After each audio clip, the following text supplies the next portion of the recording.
Good morning po. Tayo po'y mag-aral ng salita ng Diyos, the book of Ephesians, chapter 4, verse 13.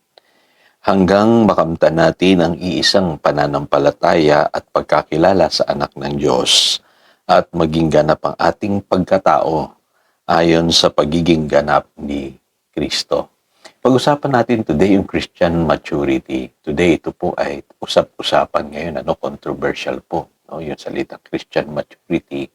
Dahil po marami talagang nagtatanong, nagmamatured ba talaga ang isang Kristiyano? Pwede ba na isang Kristiyano kahit matagal na siya sa kanyang pananampalataya o sa pag-attend sa church ay maging baby Christian pa rin?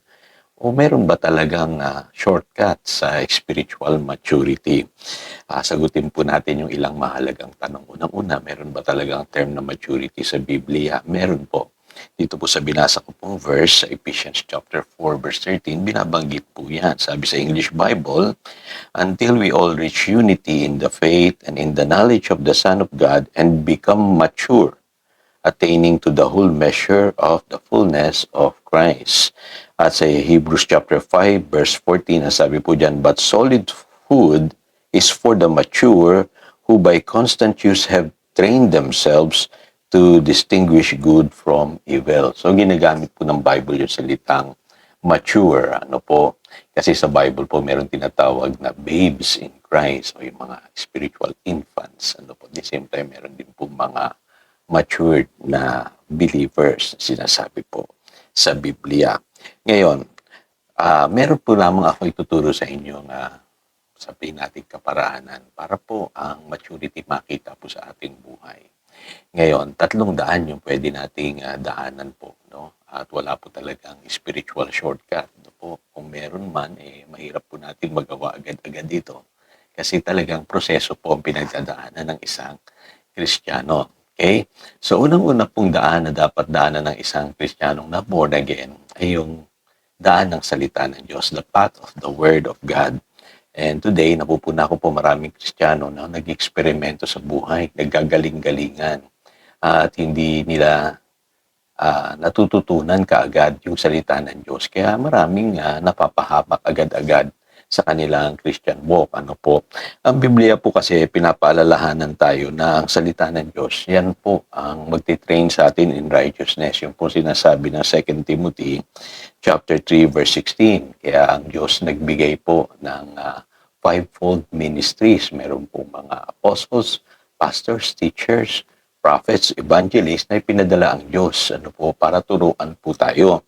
Kasi po gusto ng Diyos na tayo po ay matrain in righteousness. Kasi ang nagmamature na believer, sabi sa Hebrews chapter 5 verse 14, yung talatang binasa ko kanina, siya ay trained in righteousness. Kaya hindi natin maiiwasan talaga na dapat ang isang Kristiyano lumago sa salita ng Diyos. Kaya sa Colossians chapter 3 verse 16, yan ang paalala ni San Pablo sa mga believers. Sabi, let the word of Christ dwell in you richly. No? Kailangan po talaga managana sa atin ang salita ng Diyos para tayo po ay lumago sa ating pananampalataya.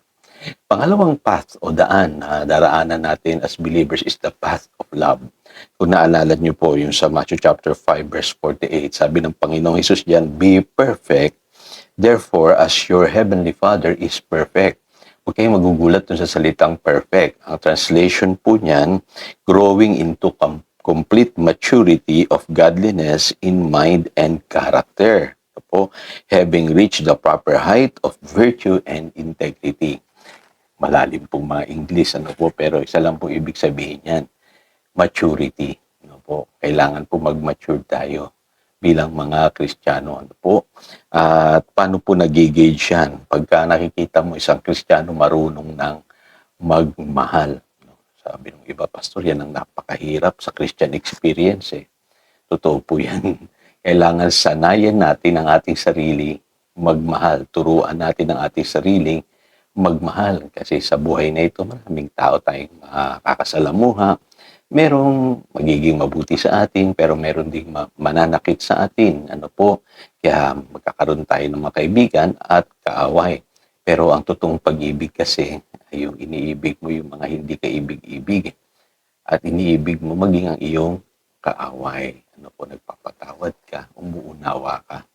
At ako naniniwala maraming Christian dito po bumabagsak. Ano po, at masakit man ang katotohanan, dito tayo talaga kadalasan po nagfe-fail. Ano po, kaya yan po sinasabi ni Saint Paul doon po sa 1 Corinthians chapter 13 verse 11 na nung bata pa siya sabi niya, I talk like a child, reasoned like a child.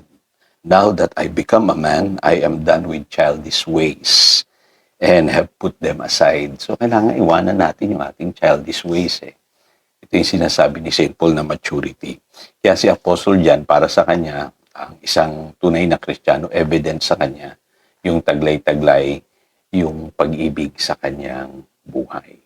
Sinasabi niya doon sa 1 John chapter 2 verse 6 na whoever claims to live in Him must walk as Jesus did. So ano pa yung paglakad na katulad ng paglakad ng ating Panginoong Hesus? Yung po yung tinatawag na love walk.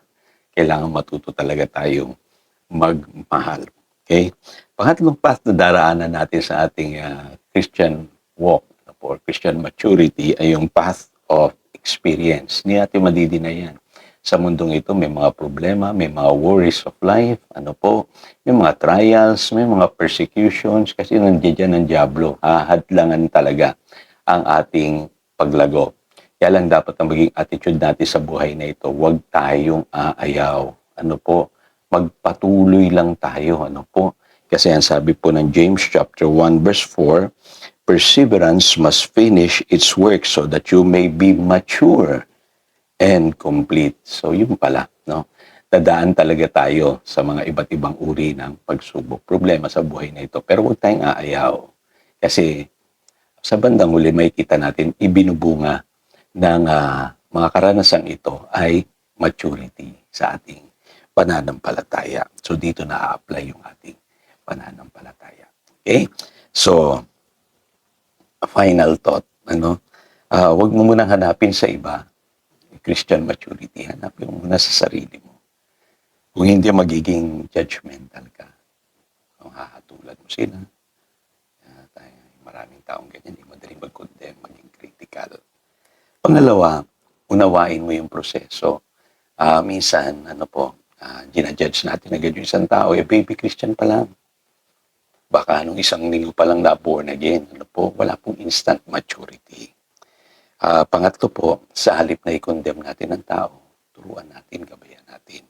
Yan po ang dapat gawin nating mga matured sa pananampalataya. Kasi napakahalaga po na sa paglakad natin bilang Kristiyano, sabay-sabay po tayong lumalago.